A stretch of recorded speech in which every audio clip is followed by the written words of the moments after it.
Hi guys! Once again, welcome back sa ating munting channel, Chloe TV. So, unang-una guys, gusto ko lang magpasalamat syempre sa inyong lahat, sa inyong walang sawang pagsuporta dito sa ating channel, sa ating buong team Kalingap. Maraming salamat po. Especially din po sa ating mga OFW na walang ibang libangan, kundi manood dito sa atin at syempre sa ating mga serye. Ako maraming salamat sa inyong hindi nyo pagbitiw, hindi nyo pag-iwan sa ating team Kalingap. Napakalaking tulong po ang pag-view, pag-share ninyo sa mga video ng ating Kalingap guys. So, maraming salamat. At yun na nga po guys, tapos na po ang birthday ni Carla and grabe, hindi ako nagkamali, almost million po yung na-receive na cash ni Carla. No, grabe, sobrang ang daming tao talaga na may gininto ang puso. So yun, sobrang happy ni Carla and sobrang happy ng ating mag-agong. So yun, sobrang nag-i-enjoy ang lahat and isa sa talagang sa na-highlight dun sa birthday party ni Carla is yung pagsabi ng I love you at pag I love you to ni Papa Joms. Grabe, naghiyawan ang lahat. Naghiyawan lahat. Talagang pati si Alvin na host, talagang kinikilig at kitang-kita mo rin yung kilig niya habang nanonood sa dalawa. Pero nga po, no, kahit ganun pa man ang nangyari, kahit ganun pa man kasaya yung birthday party ni Carla, may mga tao pa rin talaga na pilit na hinahanapan ng mali. Sa live nga po ni Kalingap Jomar kagabi, kung saan kasama niya si Carla. Hindi ako nagkakamali, parang kakain ata sila sa Jollibee. And yun nga po, habang waiting sila sa kanilang pagkain, nag-live si Kalingap Jomar. Nandito nga rin po, may nakapansin na bakit daw hindi suot ni Papa Joms yung promise ring nila. Dito sa clip video na to, in-explain niya kung bakit nga ba hindi niya nasuot yung promise ring na yon. So, malalaman natin yan mamaya. Pero bago tayo magpatuloy, baka di pa kayo nakapag-subscribe, pakihit naman yung subscribe button. Pasama na rin yung notification bell para every time mag-upload po tayo, updated po kayo. At higit sa lahat, huwag natin kalimutan, palaging suportahan ang ama ng Kalingap, si Kuya Bal Santos Matubang, si Ate Edna Vlog, si Kalingap Rob, at syempre si Jack Matubang. Suportahan po natin ating G-Boys, Kalingap Partners, at ating mga charity vlogger sa Pilipinas. At syempre guys, ang aking mga kasamahang Kalingap, reactors, especially ang Karepa, ang Bios, suportahan po natin sila kasi sila po ay tumutulong din sa programa ng Team Kalingap. Kaya naman, ngayon ipagpatuloy na po natin ang ating reaction video dito nga po sa issue, or should I say, maliit na issue lang naman to, pero may mga tao pa rin talaga na medyo makikitid ang utak, so kailangan talaga mag-explain ni Kalingap Jomar, no? So, panoorin na natin ito guys. Alin po? Yung ring daw po. Hanapin ko po. Andito kay Carla. Gamit dito kasi na ano. Pakita mo. Pakita natin yung ring ni Carla. Uy, asa na yung sa akin?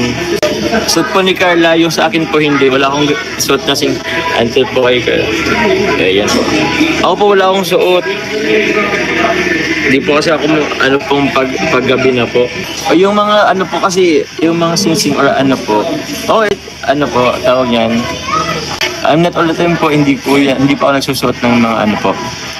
Sinusuot ko na po siya pag may mga event or important na lakad. Pero pag ngayon gabi kasi po mga Kalingap, medyo delicate na rin. Opo, yun lang din po kasi ang ano ko baka po mawala. Risa Kitty, salamat po. Hindi po ibig sabihin po noon, hindi po namin pinapahalagan. Pinapahalagan po namin yun. Sa sobrang pinapahalagan namin po, ayaw namin pong mawala. Kaya kinikip din po muna. In ano po, sa mga event po, sinusutin namin po. Ay naku. Sige lang po. Sige lang po. Iba-iba naman po tayo na ano. Promise ring nyo po ni Carla yun, kaya dapat suot nyo po yun. Muli po, hindi po, not all the time. Paano po pag nag-CR kayo? Paano pag nag-CR kayo? Laging ano? Pinapahalagan po namin yun. Dito nga eh. Ba't laging hinanap? Gabi naman na po dito. Sana may book, sarap po sa inyo. Kami nga kahit wedding ring, minsan di ko nasusuot eh, kasi may ibang ring akong sinusuot. Yes po, wala naman kaso kasi yun. Opo. Iba-iba naman po tayo ng ano.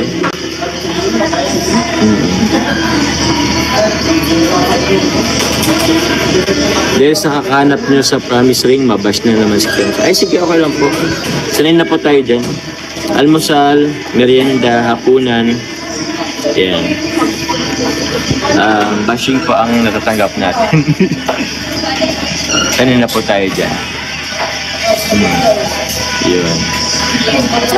2025 na, madami pa rin palang demanding. Sabi ni Ate Myra Bebs. Katatawa yung nagbigay nga, di naganap. Tapos yung mga nakikimaritis pala hanap. Bilasa ka lang po.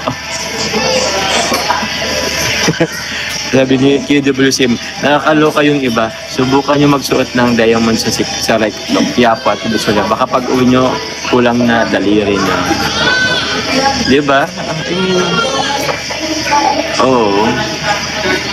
Di po, not all the time. So yun na nga po guys, no? Grabe, si Papa Joms, nag-effort pa talaga siyang mag-explain dito sa mga taong to.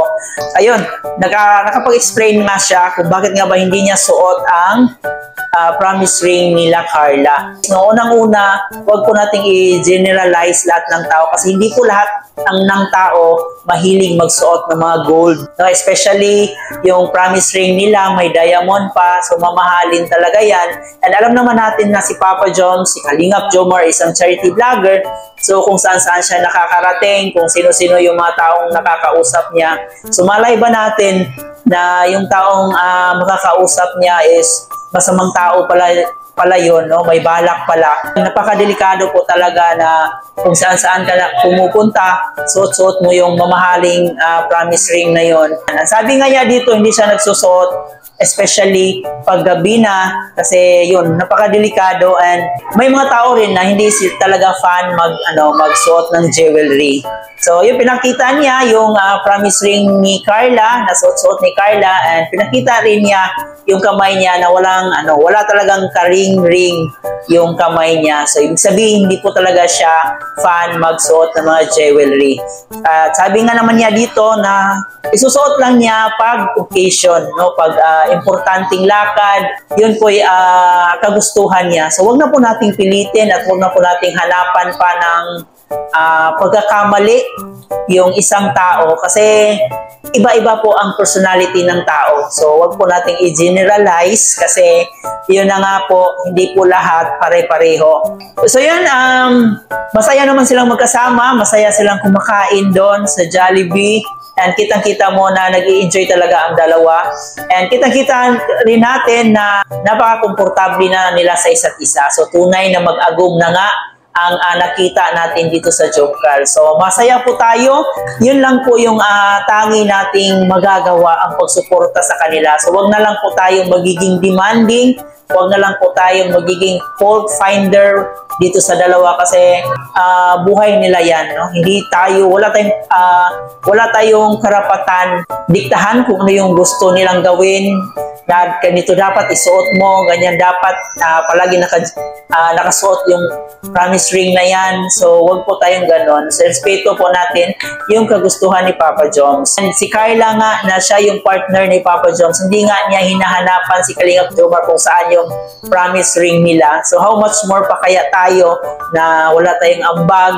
So, alam ko naman na supporters din po yun ng Jomcar.